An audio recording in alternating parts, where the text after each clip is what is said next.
Hey guys, what's up? It's Jax here, and today I'm here to show you how to build a cobble gen and a basalt gen in Minecraft 1.18 Survival.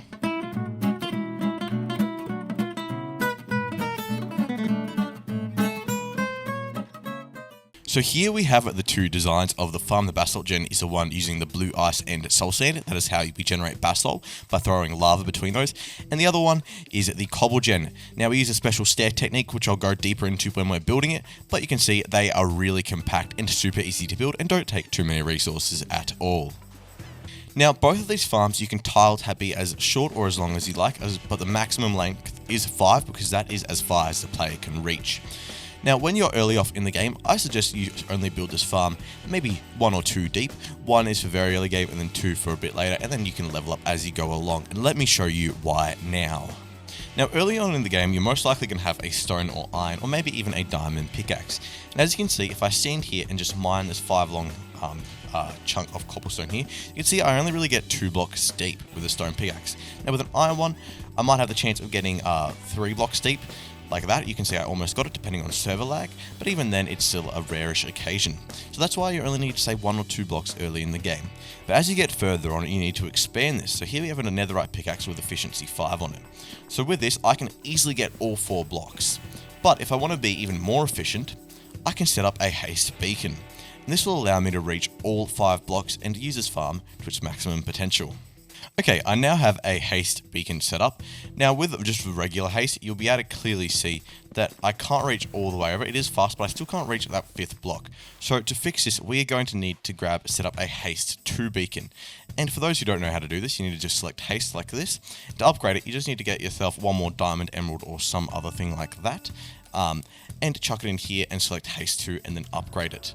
Now I have haste 2. And with this, I should be able to turn around like so, and mine right through and get that 5th block. As you can see there. Now, it's not every time I get that 5th block, but on the odd occasion I do, and that increases the efficiency. Now this, what I just explained, goes for both farms, both the basalt and the cobble farm. So now let's get onto the tutorial. We're going to start off with this cobble generator here. Now the materials we'll need for this build will appear on your screen now, so make sure to grab all of those and then we can get building. To start this farm, we want to dig 2 blocks into the ground and place a double chest like this. And on the back half of this double chest, the top half of this double chest, we want to place a hopper like this. Now we want to go as far back as we want, so that's between 1 and 5. You can leave it as 1, but I'm going to go right to the 5. 1, 2, 3, 4, 5. So that's including this first hopper here. Now that we've got this, we want to come to either side of these hoppers and place some scaffolding blocks like so, next to them. Then place a stair turned inwards like this, and a stair turned inwards like this. Then come right along placing backward stairs, so the back is facing towards these hoppers. And on the front of these stairs, we want to place trapdoors and flick them upwards. Now, if you have only got this one long, you are going to be doing this a different way. Because if you've got it too long, you can turn both stairs. You can turn both stairs in like this, and this would work fine. But if you've only got it one long, you'll run into some issues with water flowing out. So if you have got it one long and you turn the edge stair in like this, you also have to add in a trapdoor on the side like so. That's just to stop the water from flowing out. But if you have got it longer than that, you can go like this. So we can break these scaffolding blocks here so the stairs are floating. And then we can come on top with some scaffolding blocks on top of these hoppers. Then some more on top of that. And on this second layer of scaffolding blocks, we want to surround them with trapdoors like this. Now we need to make sure these trapdoors at the top here are warped wood trapdoors, otherwise they will burn. Now there are some alternatives to trapdoors if you don't have warped wood yet because you're still early game, and these include slabs. You can cover this with slabs, however it will look less compact, but it will still take up the same amount of space, but it will just look a little bit chunkier. So the way you do it with slabs is just follow around the line, the same way you would with the trapdoors, but with slabs instead, or even regular blocks. Now we can break both of these, this first layer of scaffolding here. Now we want to go ahead and grab out our lava and water buckets. And on top of here, we want to place lava source blocks on all of these blocks. So I'm going to need 5. You might need 2, 3, or even just 1, depending on how long you made this. And then on this side here, we want to waterlog all of these stairs. like this. Now we can go ahead and come through with this sand and break it all, or whatever scaffolding block you used, and you should see it should instantly form our cobble. And now we have a cobble generator.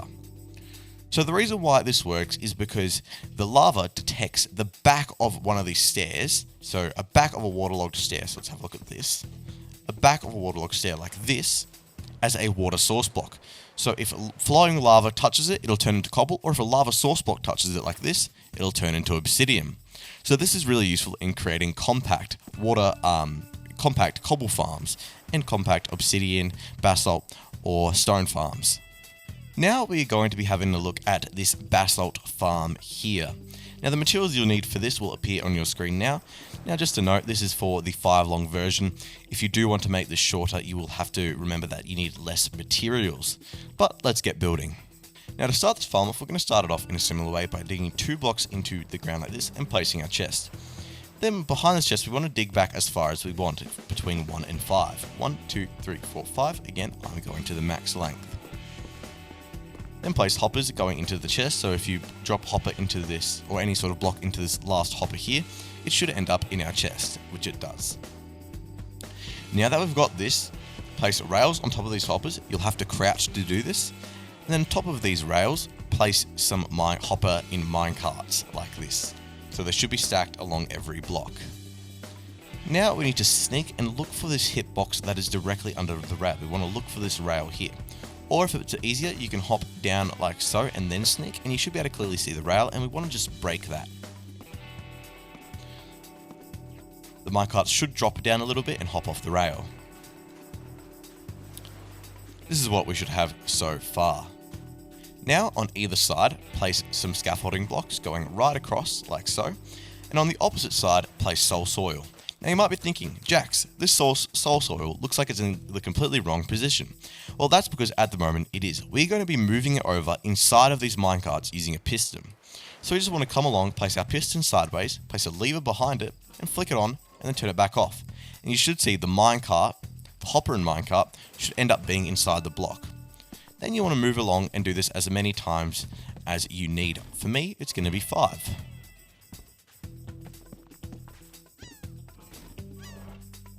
You might need to place a scaffolding block to place your piston, or you can place a lever and then place your piston on that lever by holding shift.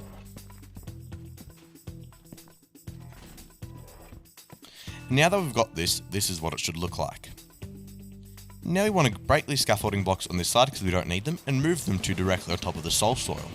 And on top of that, we want to place blue ice. Then we can go ahead and break these stone blocks again, or any sort of scaffolding block. We want to grab out some sort of warped trapdoor, or even a slab. Like I said earlier, if you don't have warped wood, you can use a slab.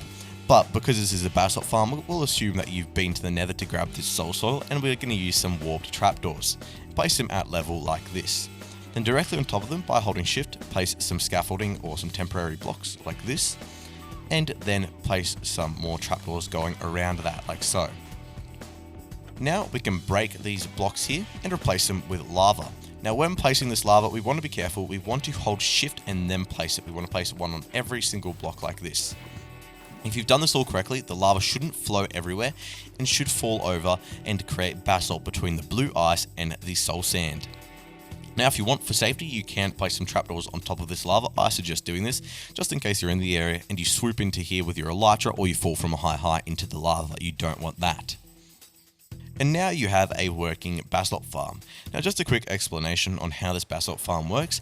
Basalt is formed when lava flows between blue ice and soul soil. It has to be soul soil and it has to be blue ice, and it has to be in this order. The blue ice has to be on the top and the soul soil has to be on the bottom. So if we try it the other way around like this, you can see our lava won't form into any basalt. But if we swap this back around to the correct way, it'll go straight to basalt, which is exactly what we want, and that's why this farm works. So now you guys know how to build some awesome cobble and basalt generators in your Minecraft world. So that's going to be the end of this video, guys. I hope you guys enjoyed. Please leave a like, comment, and remember to subscribe if you are new. And if you'd like to support me more, make sure to check out the Patreon, where you can get exclusive access to a private Discord server, as well as a private Minecraft Patreon server. And I'll see you guys later. And remember, stay carbonated.